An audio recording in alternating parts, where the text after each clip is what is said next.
balita ngayong tanghali. Pilipinas tinuligsa ng China dahil sa pag-okupa sa Ayungin Shoal. BRP Sierra Madre dapat na umanong umalis sa lugar. Motorcycle taxis panahon na upang maisabatas ayon sa Technical Working Group. Responsable sa pagtaob ng pampasaherong bangka sa Binangonan, Rizal na naging sanhi ng pagkamatay ng 27 pasahero, susubukan alamin ng Senado. Simulation para sa automated barangay at sangguniang kabataan election sa ilang piling lugar isinagawa ngayong araw.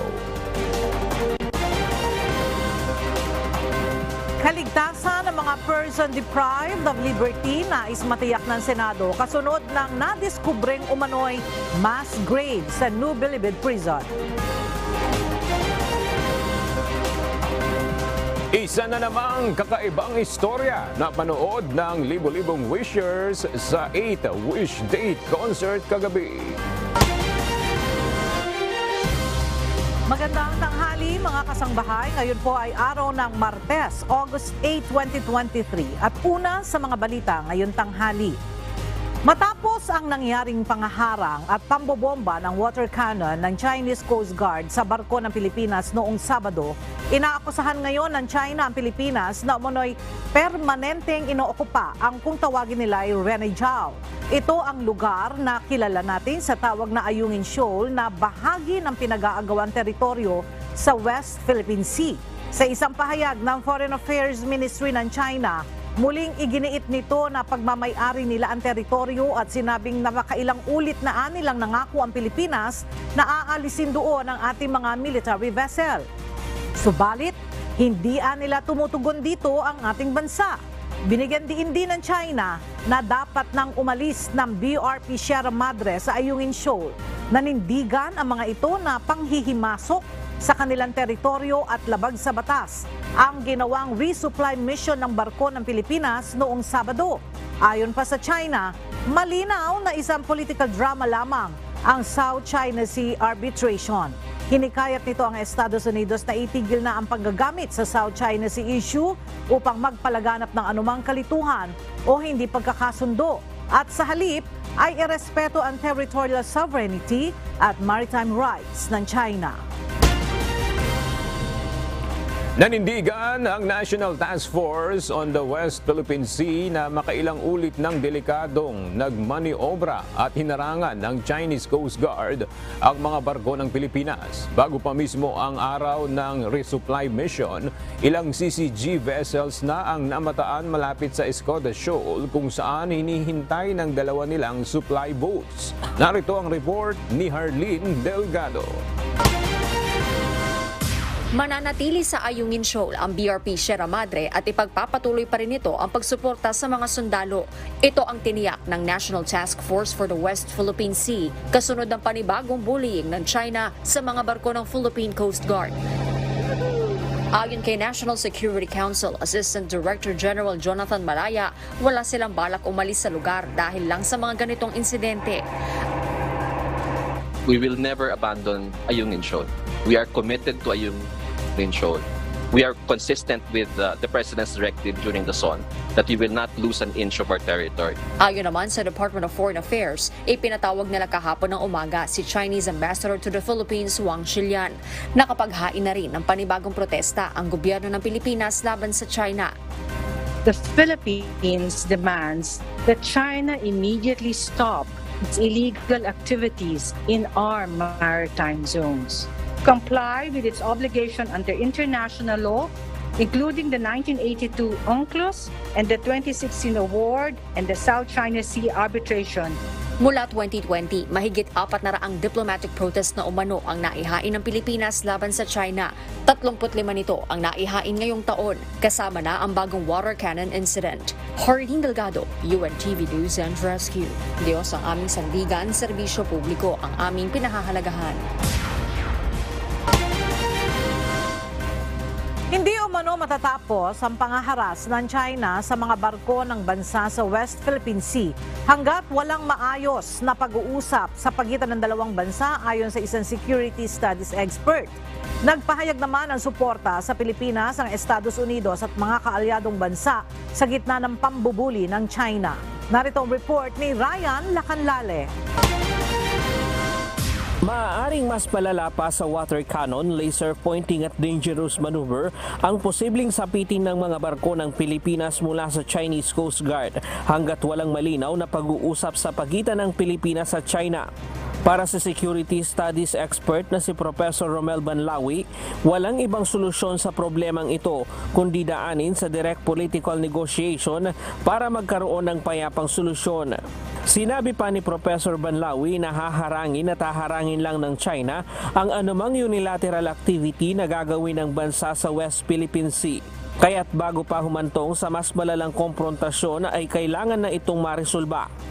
Lalo na ngayon na malapit ng tuluyang masira ang BRP Sierra Madre na nagsisilbing himpilan ng mga sundalo ng Pilipinas sa Ayungin Shoal at tanda ng pag-iit ng Pilipinas ng karapatan sa naturang lugar. Well, yun ang talagang gustong mangyari ng China, na bitawan natin yung BRP Sierra Madre o alisin natin yung structure na yan sa Ayungin Shoal o tuluyan na bumaksak yung structure na yan. Kaya nga tayo ay binabantayan ng China dahil ayaw ng China na nagdadala tayo ng construction or repair materials sa BRP Sierra Madre. Para naman sa dating Presidential Advisor on Political Affairs na si Professor Ronald Llamas, malinaw ang mensahe na naisiparating ng China sa ginagawang panghaharas sa West Philippine Sea. Parang kanya warning sign yung laser, yan yung water cannon. Yung susunod dyan, totoong cannon na. Nagpahayag naman ng suporta sa Pilipinas ang iba't ibang bansa kabilang na ang Estados Unidos at European Union kaugnay ng panibagong insidente ng pambubuli ng China. Mariing kinundina ng Canada ang panghaharang at paggamit ng China ng water cannon sa barko ng Pilipinas.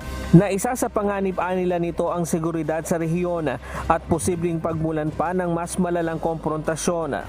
Binatikos din ng Japanese Ambassador ang ginawang pangaharas ng China sa mga barko ng Pilipinas. Nagpahayag pa ng suporta ang Japanese Ambassador sa posisyon ng Pilipinas batay sa United Nations Convention on the Law of the Seas at 2016 arbitral ruling. Muli namang binigyang diin ng Estados Unidos na ang anumang pag-atake sa barko, eroplano at sandataang lakas ng Pilipinas, kabilang na ang mga barko ng PCG sa West Philippine Sea, ay pasok sa Mutual Defense Treaty ng dalawang bansa kung saan obligado ang Estados Unidos na ipagtanggol ang Pilipinas laban sa China. Nagpahayag din ng pagkabahala ang European Union sa ginagawa ng China. Sa kanyang social media post, sinabi ni Luc Veron na naninindigan ng EU sa panig ng Pilipinas at suportado nito ang 2016 arbitral ruling na pumapabor sa bansa. Ryan Lacanlale, UNTV News and Rescue. Diyos ang aming sandigan, serbisyo publiko ang aming pinahahalagahan. Ipinagtanggol ni Vice President at Education Secretary Sara Duterte ang hinihinging confidential funds ng Department of Education na nagkakahalaga ng 150 million pesos. Ayon sa pangalawang Pangulo, mahalaga ito sa kagawaran dahil may kaugnayan ng edukasyon sa national security. Ngunit bahala na umano ang Kongreso kung aaprubahan ang nasabing pondo. Because education is intertwined with national security. Napakahalaga na we mold children who are patriotic, children who will love our country and who will defend our country. Ayon naman kay DepEd Undersecretary at Spokesperson Michael Poa, gagamitin ang confidential funds sa pagkalap ng impormasyon hinggil sa recruitment na ginagawa ng mga komunistang grupo sa mga paaralan at upang mapatigil ito. Kailangan aniyang mabigyan ng proteksyon ang mga mag-aaral sa ganitong mga aktibidad sa mga paaralan. Ipapamahagi na ng pamahalaan ng fuel subsidy sa mga driver at operator ng mga pampublikong sasakyan sa katapusan ng Agosto. Tugon ito sa panibagong bugso ng dagdag presyo sa produktong petrolyo na epektibo ngayong araw. Narito ang report ni JP Nunez. Hinihintay na lang ng Department of Transportation o DOTR ang i-release na pondo ng Department of Budget and Management o DBM para masimulan na ang distribusyon ng fuel subsidy. Ayon sa DOTR, nasa 2.95 billion pesos ang ilalaang pondo kung saan naabot ng nasa 1.6 million na mga public utility vehicle drivers ang makikinabang. Kasama na dito ang nasa 280,000 na mga PUV drivers, 930,000 na tricycle drivers at 150,000 delivery riders.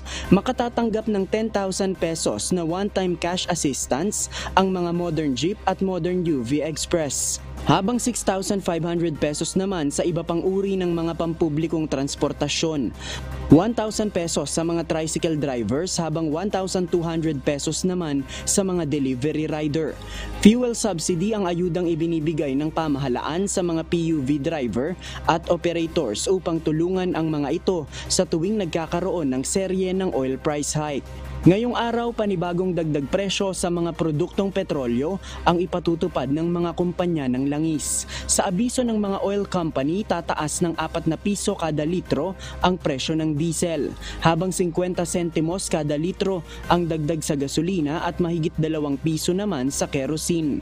Kaugnay nito, dumadaing naman ang mga jeepney driver dahil maaaring umabot sa 200 piso ang posibleng mawala sa kanilang kikitain kada araw sa maghapon nilang pamamasada. Napakalaking mahirap na naman yan sa mga driver. Unang-una ang mga driver ang bumibili ng diesel, hindi naman operero. Kaya naman ang transport group na AltoDAP nananawagan ngayon sa Land Transportation Franchising and Regulatory Board o LTFRB na payagan na sana ang pagpapatupad ng automatic fare adjustment sa mga pampasaherong jeep. Ayon kay AltoDAP National President Melencio Boy Vargas, nalagdaan na ang isang memorandum circular noong nakaraang administrasyon kung saan otomatikong itataas ang pamasahe kapag mataas ang presyo ng mga produktong petrolyo. Sinubukan ng UNTV News na makuha ang panig ng LTFRB ukol sa panawagan ng AltoDAP, subalit mayroon pa nilang ginagawang konsultasyon at pagpupulong kaya't hindi pa sila makapagpaunlak ng panayam. JP Nunez, UNTV News and Rescue. Diyos ang aming sandigan, serbisyo publiko ang aming pinahahalagahan. Kasalukuyang nagsasagawa ng inquiry ang mababang kapulungan ng Kongreso ukol sa pilot study ng motorcycle taxi bilang pampublikong transportasyon. Ayon sa Land Transportation Franchising and Regulatory Board na siya ring chairperson ng Technical Working Group, napapanahon na para magkaroon ng batas upang maging legal ang mga ito. Mula sa House of Representatives, alamin natin ang detalye mula kay JP Nunez live. JP, ano yung mga puntong napag-usapan sa hearing ng Kamara ukol sa pilot study ng motorcycle taxi?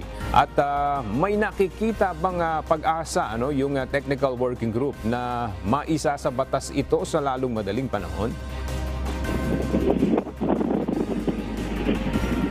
Aga kanina ay presenta ni Land Transportation Franchising and Regulatory Board o LTFRB Chairman Teofilo Guadis III na siya ring chairperson ng Technical Working Group ng Motorcycle Taxi Study, yung resulta ng pag-aaral dito bilang alternatibong transportasyon simula pa noong 2019. Ilan sa binigyang punto ni Chairman Guadis ay naging mababa naman ang datos sa naging mga aksidente sa motorcycle taxi, kaya pasok ito sa safety concern na inire-raise sa pag-aaral. Inirerekomenda ni Chairman Guadis sa Kamara sa Kamara sa pamamagitan ng House Committee on Transportation na magkaroon na ng batas para sa legalisasyon ng mga motorcycle taxi. Sa pamamagitan nito, magkakaroon ng insurance ang mga sakay ng motorcycle taxi sakaling maaksidente kapag mayroon ng batas. Ilan naman sa iniraise na concern ng ilang mga mambabatas ay ang kompetisyon kapag pinayagan ang motorcycle taxi o naging legal na sila. Partikular na dito na magiging kaagaw ng mga tricycle drivers sa mga pasahero ang motorcycle taxi. Sa suwestyon ng isang transport group, dapat na magkaroon lamang ng capping kung ilan ang papayagang motorcycle taxi lalo na sa Metro Manila at dapat payagan na ito sa iba pang mga lugar sa bansa. Isa pang concern na iniraise ay yung multi-homing na sistema o yung pagiging on-board ng isang rider sa lahat ng mga platform. Maaari nilang maging issue ito lalo na kapag na-aksidente ang motorcycle taxi at hindi matutukoy kung sinong kumpanya ang dapat managot. Sa ngayon, dahil nasa pilot study pa lang ang motorcycle taxi, pinapayagan pa lang ito sa Metro Manila, Cebu at Cagayan de Oro. 3 kumpanya lang din ang nag-ooperate, partikular na ang Angkas, Move It at Joyride. Kasama sa ikokonsidera ng Kongreso ay ang expansion ng accreditation ng mga motorcycle taxi riders sa iba pang mga probinsya. At sa ngayon, ongoing pa nga yung interpellation sa pagitan ng mga kongresista at ng technical working group nitong motorcycle taxi study. At patuloy tayong nakaantabay kung magkakaroon na ba ng batas para dito sa motorcycle taxi study. Yan muna ang ating latest live mula dito sa House of Representatives. Balik sa iyo, Aga. Maraming salamat, JP Nunez. Nagsasagawa na ng investigasyon ng Senate Committee on Public Services sa pagtaob ng motorbangka sa Binangonan, Rizal na naging sanhi ng pagkamatay ng 27 pasahero. Mula sa Senado, may report si Harleen Delgado live. Harleen, ano-ano na ang mga natalakay sa pagdinig at sino ang mga ipinatawag ng Senado? Ella, unang na-question ng mga senador ang ginawa ng 2 tauhan ng Philippine Coast Guard o PCG na nakatoka sa Binangonan, Rizal. Ito ay kung bakit hindi nagkaroon ng maayos na inspeksyon bago pinayagang maglayag ang MV Aya Express. Ayon sa naturang PCG Substation District Commander, pumunta ang kapitan ng bangka sa kanilang opisina para isubite ang manifesto at pinirmahan ito ng isa pa nilang tauhan. Pero tila nakampante umano ang naturang tauhan ng PCG nang makita ang bangka. Giit ng mga senador, mahigpit dapat ang ginawang inspeksyon bago pinayagang makaalis ang motorbangka.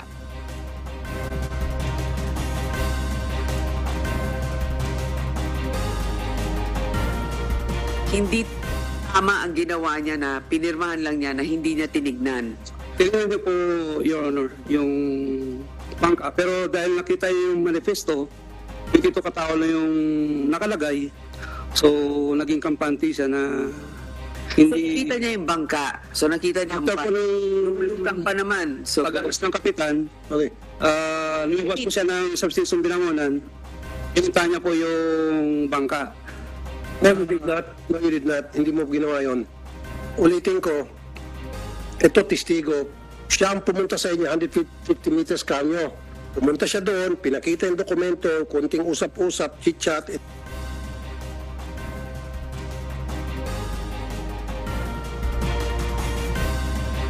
Samantala, Ella, muli namang inamin ng PCG na nagkaroon ng kapabayaan sa kanilang mga tauhan. Pero giit ni Senator Grace Poe, hindi lamang dapat kasong administratibo ang kaharapin ng 2 PCG personnel. Ayon kay PCG Chief Admiral Artemio Abu, ipinapaubayan na nila sa Philippine National Police na isama ang kanilang 2 tauhan sa maaaring makasuhan ng mga kasong kriminal. Ella, sa ngayon nagpapatuloy pa ang pagdinig ng Senate Committee on Public Services kaugnay ng insidente. At yan muna ang update. Balik sa'yo, Ella. Harleen, natalakay din ba na bakit pinayagan maglayag itong MV Aya since merong nakaraang bagyo itong bagyong Egay?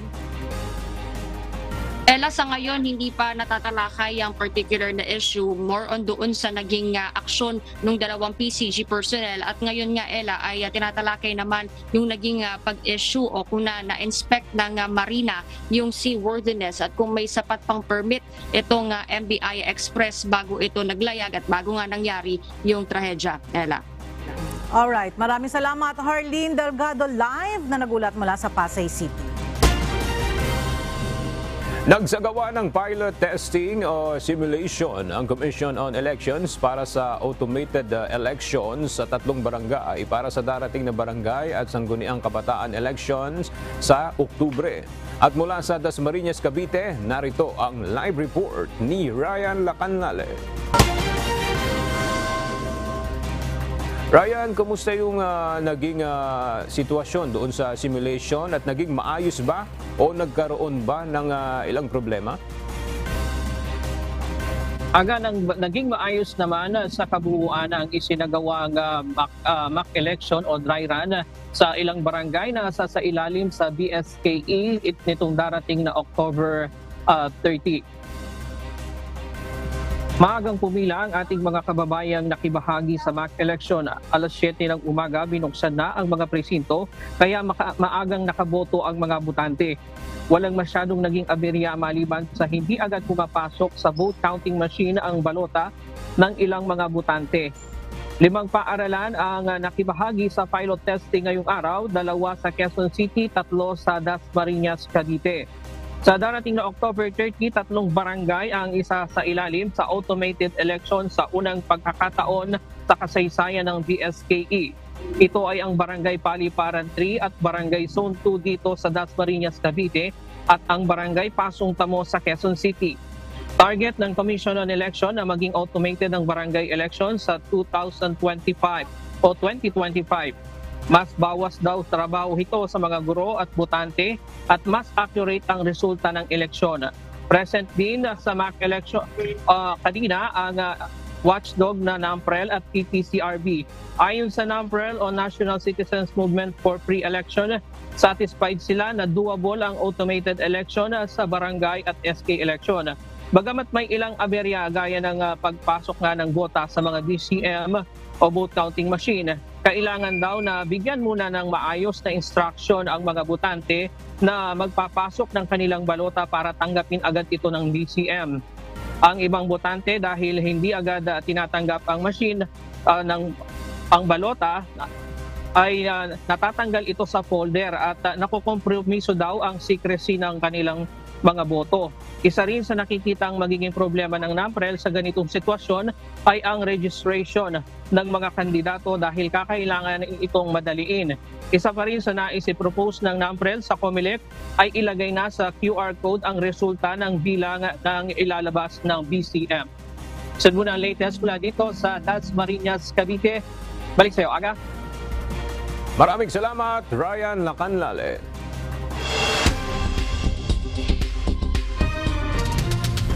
Roundup Balita.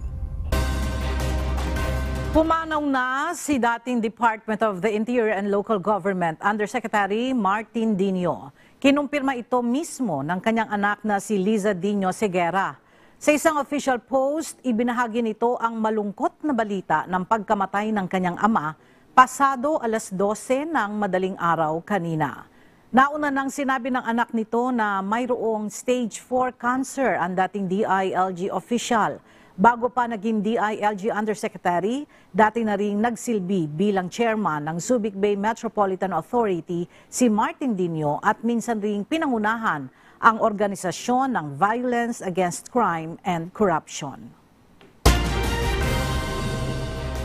Muling makararanas ng power interruption ang Terminal 3 ng Ninoy Aquino International Airport ngayong araw, August 8 at bukas, August 9, bunsod ng isasagawang maintenance sa paliparan.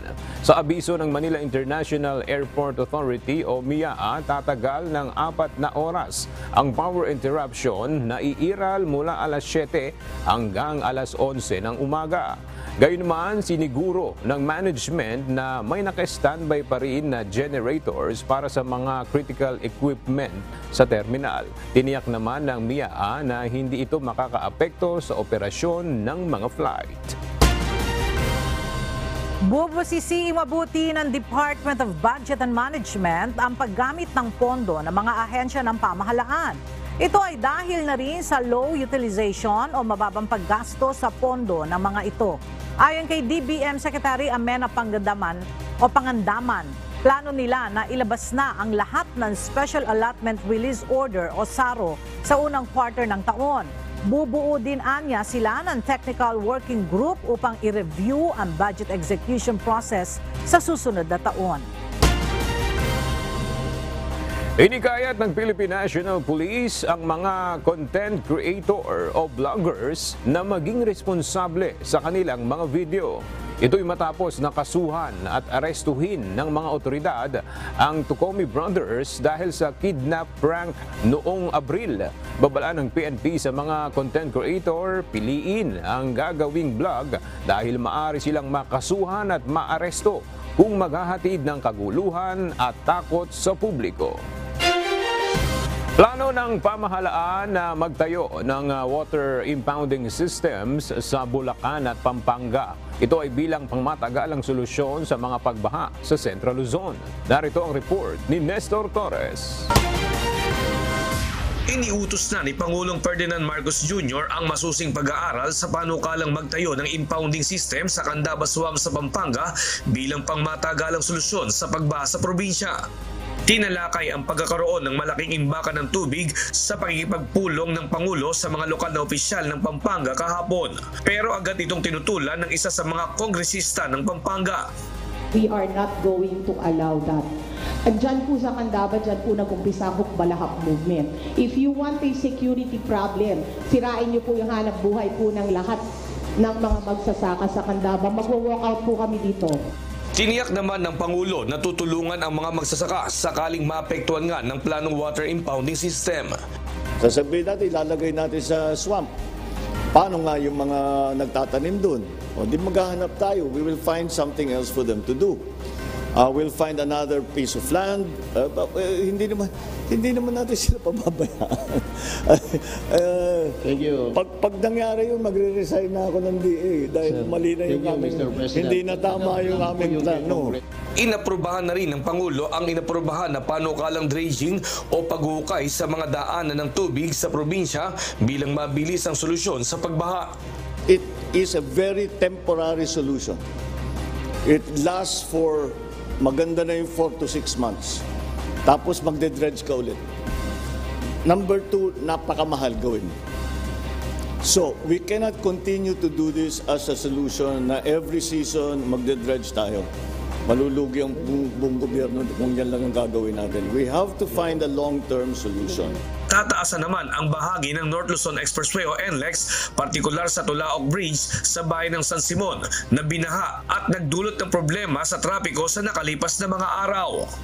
Sa Bulacan, plano ring magtayo ng water impounding system sa Bayabas Dam sa bayan ng Norsagaray na aabot sa 200 hektarya. Ngunit hihintayin muna ayon sa Pangulo na maisabatas ang panukalang magkaroon ng Department of Water Resources Management. Yun ang mamamahala dyan sa lahat ng mga impounding project na ating pinag-usapan. Samantala, kasabay ng pagbisita ng Pangulo sa Bulacan at Pampanga, ang pamamahagi ng ayuda sa mga naapektuhan ng matinding pagbaha dulot ng bagyong Egay at Habagat. Nestor Torres, UNTV News and Rescue.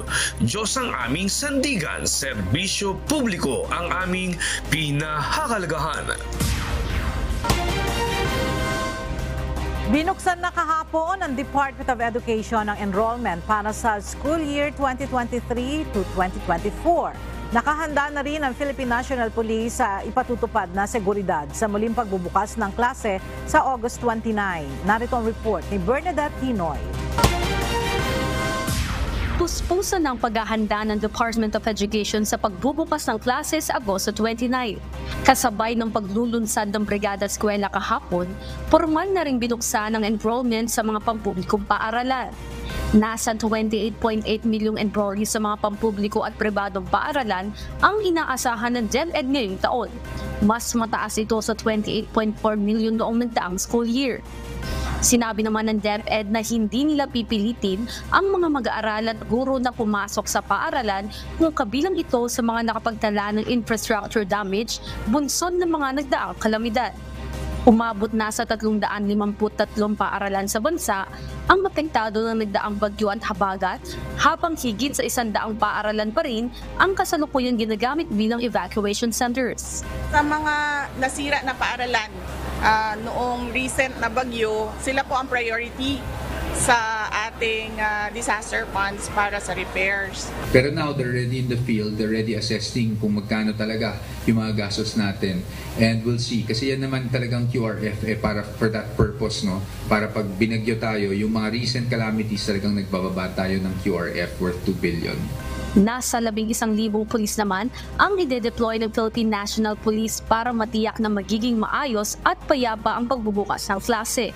Bukod sa pagbabantay ng seguridad, magsasagawa rin ng orientation at seminar ang mga pulis sa mga eskwelahan para sa mga guro at mag-aaral.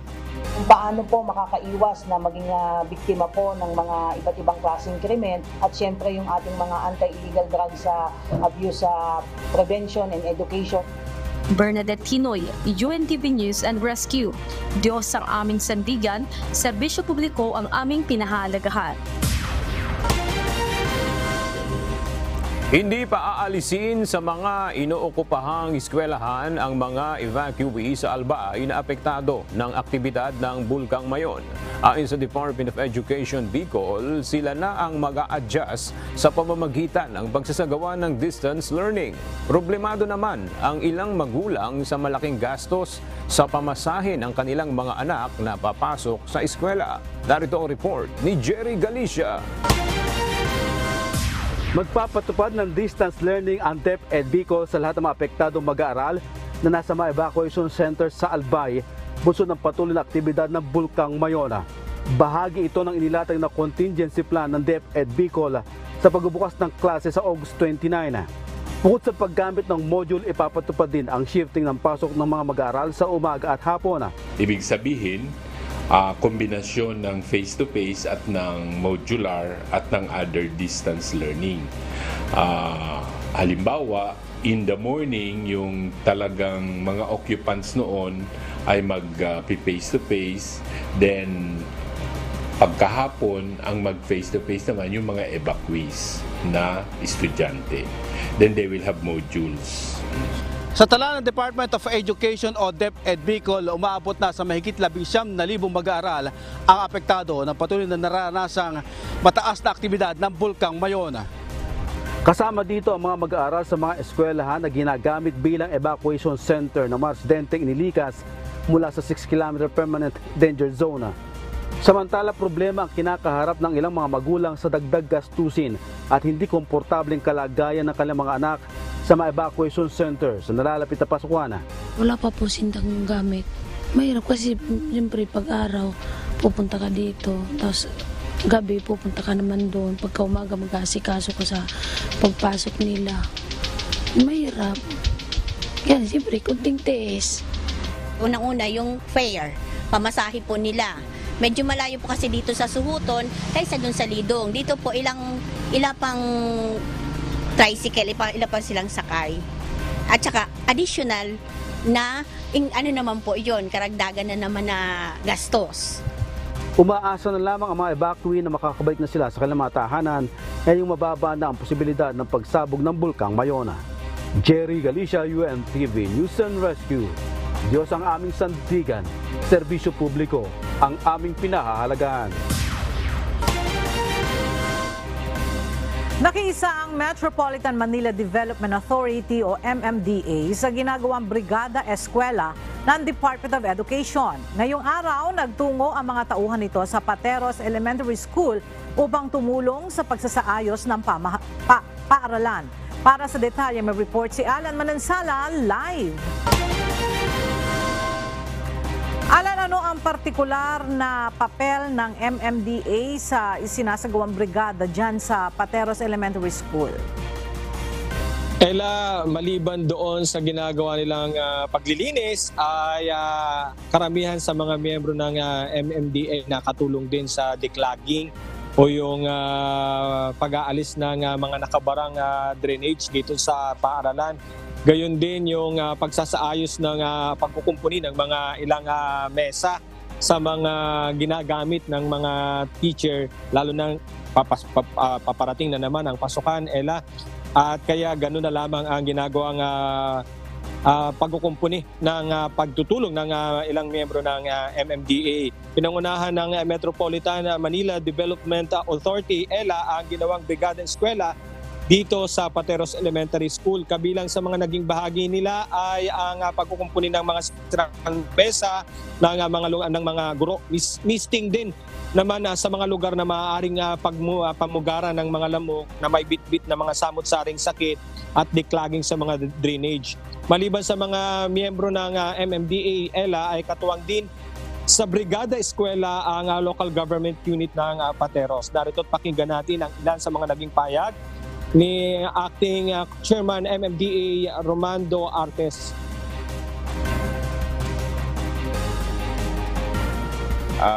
Kami ay tutulong sa pagsasaayos ng eskwelahan dito sa Pateros.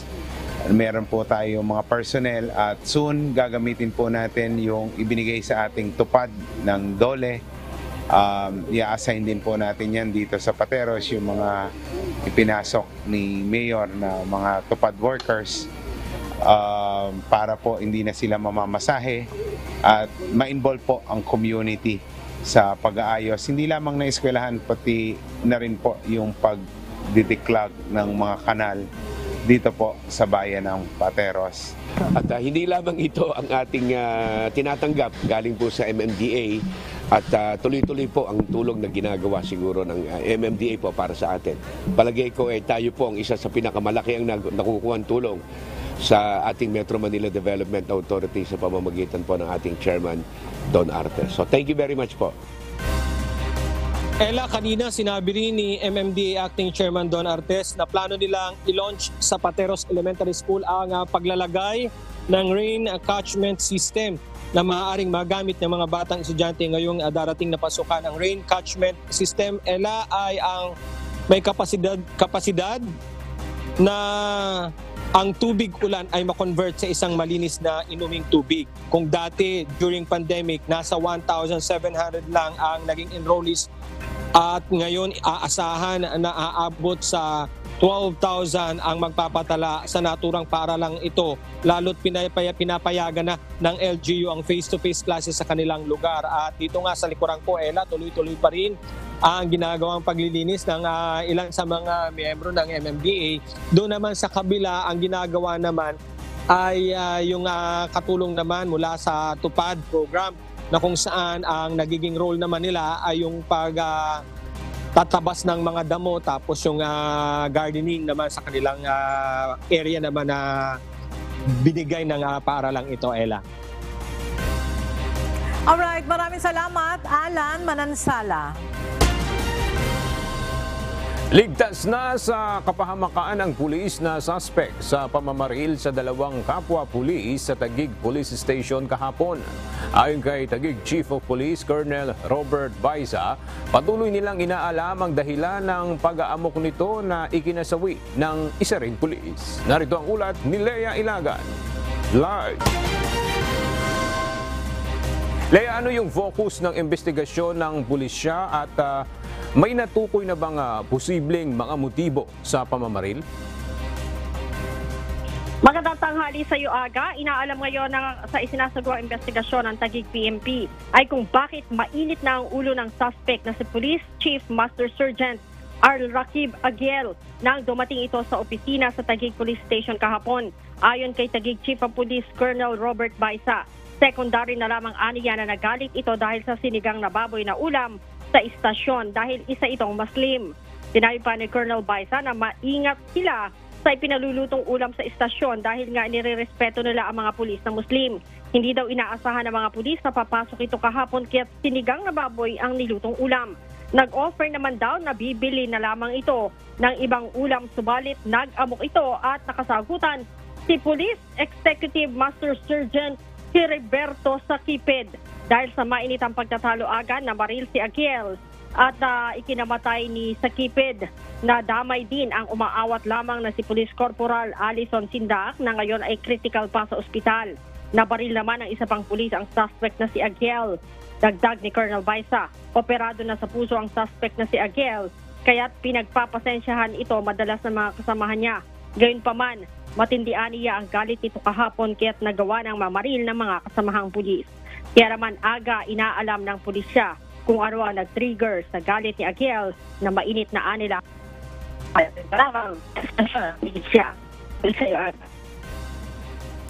Maraming salamat, Leia Ilagan.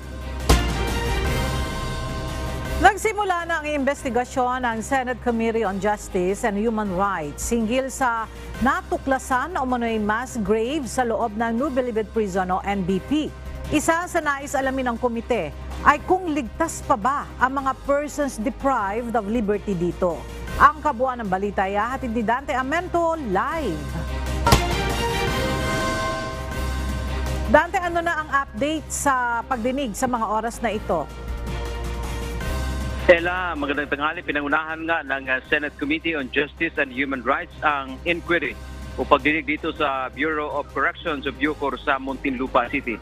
Kaugnay nga ito sa Resolution number 709 na inihain ni Senator Francis Tolentino na layong imbestigahan ang natuklasang umano'y mass grave, buto sa septic tank at nawawalang inmate na si Michael Angelo Cataroha. Sa pagsisimula kanina, Ella, ay kinumpirma ng National Bureau of Investigation o NBI na hindi buto ng tao ang natuklasan sa septic tank sa loob ng New Bilibid Prison Maximum Security Compound. Ito ay dumaan umano sa forensic identification o examination. Nakita ito sa first chamber ng septic tank kasama ang iba pang item tulad ng underwear, lighter at shave. Dagdag pa ng NBI, ang buto ay consistent sa leg bone o buto ng isang manok. Ipinatawag din kanina, Ella, sa pagdinig ang ilang commander ng mga gang dito sa loob ng NBP. Sinabi ng mga ito na tumulong sila sa paghahanap sa nawawalang inmate na si Michael Angelo Cataroha na huling nakita noong July 15, 2023. Subalit wala umano silang impormasyon o hindi nila nakita ang nasabing inmate. Ayon naman sa Bucor o ayon sa Bucor Director General na si Pio Katapang, maaaring nakatakas umano si Cataroha. Sinabi naman ni Senator Robin Hood Padilla na napakahina naman ng mga empleyado ng Bucor kung sila ay natatakasan ng preso na nasa maximum security compound. Sa ngayon, Ella, ay nagpapatuloy pa nga itong inquiry ng Senate Committee on Justice sa pangunguna ni Senator Francis Tolentino dito sa New Bilibid Prison sa Muntinlupa. Ella? Alright, maraming salamat. Dante Amento live na nagulat mula sa Muntinlupa City. May panibagong bagyo na nabuo sa labas ng Philippine Area of Responsibility. Namataan nito ng Pag-asa sa layong 2,820 kilometers sa east-northeast ng dulong Hilagang Luzon. Sa ngayon, tropical depression pa lamang ito o ang pinakamababang kategorya ng bagyo. Ayon sa Pag-asa, maliit naman ang tsansa na pumasok ito sa PAR. Nananatili namang apektado ng habagat ang Luzon. Makararanas ng kalat-kalat na mga pag-ulan ang Batanes, Babuyan Islands, Ilocos Norte at Ilocos Sur. Ang Metro Manila at nalalabing bahagi ng Luzon ay makararanas naman ng papulu-pulong pag-ulan, pagkidlat at pagkulog. Bagaman ilang linggo na ang nakalilipas matapos na manalasa ang bagyong Egay sa Baguio City, hindi pa rin nanunumbalik ang sigla ng turismo sa Burnham Park dahil sa patuloy na nararanasang mga pag-ulan, kaya naman apektado rin ang mga nagnenegosyo dito. Mula sa Baguio City, makibalita tayo kay Grace Flores, live. Grace, bukod sa Burnham Park, ano pang mga pasyalan dyan sa Baguio ang apektado dahil sa habagat? Yes, Ella, ang isa nga sa matinding naapektuhan nitong bagyong Egay at ng habagat ay ang Botanical Garden. Kaya naman yung ating mga turista talagang hindi nila ma-enjoy yung kanilang pamamasyal dito sa Baguio City dahil nga karamihan sa mga rides dito dahil nga sa nararanasang habagat, maulan. Kaya naman yung ating mga turista ay kadalasan pumupunta na lang sila sa mga restaurants para magpainit o magkape. Kaya naman yung ating mga turista at local residents dito sa Baguio City ay meron pa rin man bukas yung ating pong mga rides dito sa Burnham Park, pero iilan lang yung mga turista na nandito. Ella. Alright, maraming salamat. Mababa ngayon ang kita ng maliliit na negosyante sa Burnham Park sa Baguio City dahil kakaunti ang bilang ng mga residente at turistang nagtutungo sa parke. Bukod ito sa nararanasang mga pag-ulan sa lungsod dahil sa habagat.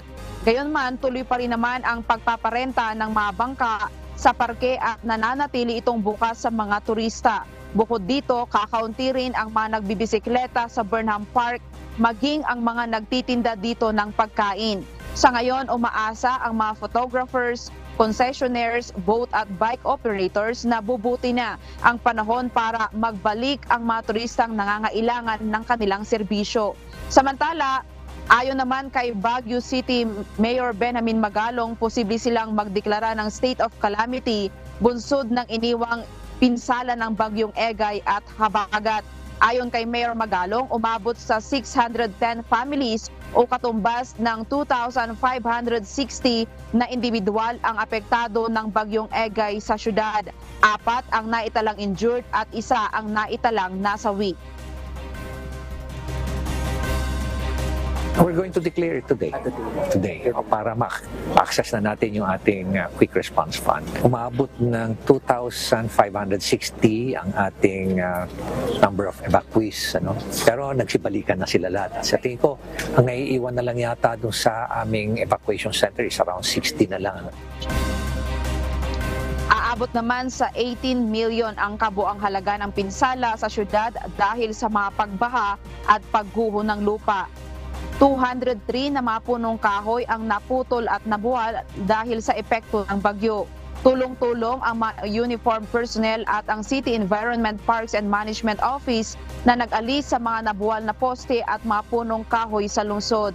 Sa kasalukuyan ay may naiulat pa rin sa kanilang tanggapan na nabubuwal na punong kahoy dahil sa malakas na mga pag-ulan.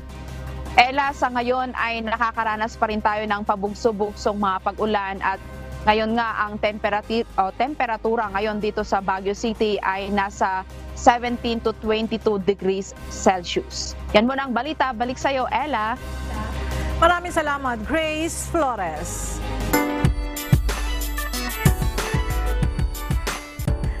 Satisfied ang mga wisher matapos nilang mapanood ang kakaibang istorya ng ika-8 edisyon ng Wish Day Concert kagabi na pinamagatang Solstice. At mas lalo pa nilang naramdaman ang mensahe ng short film dahil sa makapigil hiningang live performances ng mga OPM artists.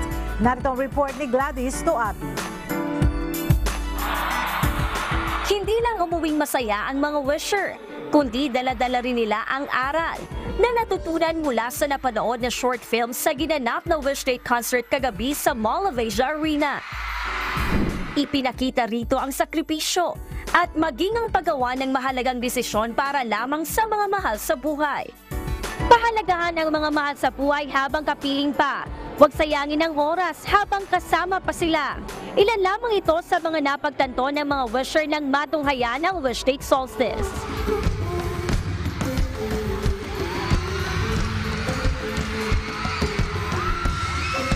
Para sa ilang mga wisher, hindi nila inakala na ganito ang magiging takbo ng storya. Dahil hindi lamang puro kilig at saya, kundi mayroon itong kwento na kapupulutan ng aral. I've only seen you twice, Rolly. I don't know you at all. How can you be a part of my life? Natutunan ko po na habang may pagkakataon po tayo, lagi po nating pasalamatan sa Diyos, yung mga kasama natin sa buhay, na kasama pa rin po natin sila despite po ng maraming mga problems. I learned a lot of things when in terms of love. Kailangan natin na maging firm and kailangan pag-isipan natin bawat decision natin sa buhay, sa love and everything.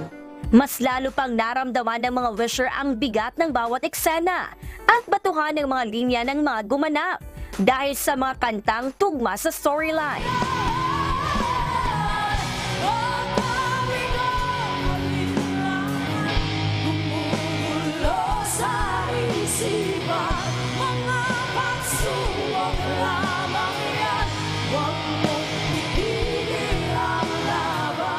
Ibang konsepto ng Wish 1075. Katuwang ang KDR Music House sa ika-8 installment ng Wish Day.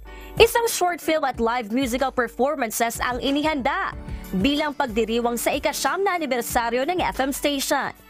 Labis ang pasasalamat at kagalakan ng mga OPM artists na muli silang nabigyan ng pagkakataon upang ibahagi ang kanilang musika. I felt good, as a performer and as a singer. Ang ganda-ganda ng concept. People are reacting to the story and the theatrics na nangyayari on stage. Sinusundan nila habang ang nagtatahe yung music. That's really great. Saludo at kudos sa mga nag-isip ng concept, and of course to KDR, and of course to Wish. Maraming salamat po. Actually, isa kami sa nabigyang chance ng Wish na makapag-perform. Talagang malaking bagay po para sa amin yun. And maraming salamat sa kanila for giving opportunities to new bands as well. Wala, katuwa. Kasi syempre, parang yun nga, isa lang akong hamak na batang gustong mag-share ng musika. And being part ng Wish, na makatrabaho sila, parang way beyond na. So, very thankful ako. Para bang yung buong journey ng Wish na nagiging part ako mula noon hanggang ngayon. Kaya feeling ko parang anak ako ng Wish ganun. So, thank you sa Wish 107.5. Sana huwag kayong magsawa. I'm genuinely very honored that I was even considered to perform because I am among really great artists and I'm quite small in stature and in presentation, so yeah, I'm genuinely honored that I get to be here today. And I really do hope and do wish that with that comes they bring like small indie artists into the world. At para naman sa mga aktor na gumanap sa naturang short film, bukod sa magandang experience na kanilang naranasan habang ginagawa ang palabas, mas naging kakaiba at memorable ito para sa kanila. Nahubog pa ang kanilang kasanayan sa pag-arte dahil may kasama itong film at theater acting. That experience for me, sobrang parang nakaka-grow siya bilang artist, 'di ba? Parang lumalabas ako dun sa comfort zone, and also yun, very much thankful for the opportunity palagi. Una-una po gusto ko magpasalamat na binigyan po tayo ng tiwala na maging part po ng anniversary po ng Wish, ng 9th anniversary po ninyo. At ang impact po kasi sa akin, napaka-sincere ng pagkakasulat ng script, and at the same time yung portrayal po ng mga kasama po natin dito sa palabas. Ako, to be honest, I feel really blessed to be part of this wonderful event. Ang tagal ko nang gustong mag-theater ulit, some sort of theater type of acting.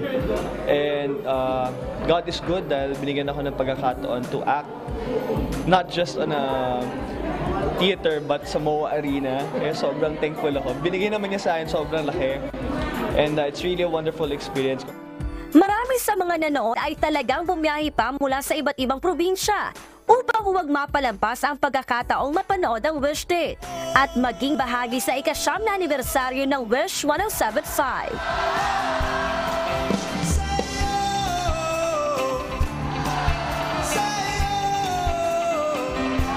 Gladys Tumabi, UNTV News and Rescue. Diyos ang aming sandigan, serbisyo publiko ang aming pinahalagahan.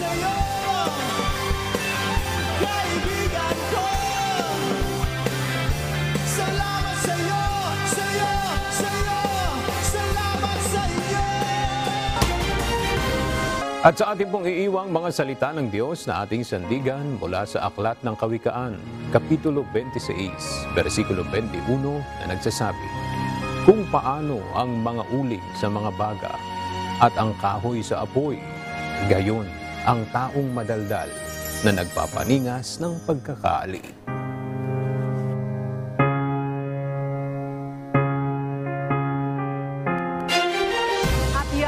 Balitang aming tinutukan at inaksyonan dahil sa aming pagbabalita, una ang pagkalinga sa kapwa. UNTV News, may balita sa anumang panig ng daigdig. At dito sa UNTV, Diyos ang aming sandigan, serbisyo publiko ang aming pinahahalagahan. Magandang tanghali.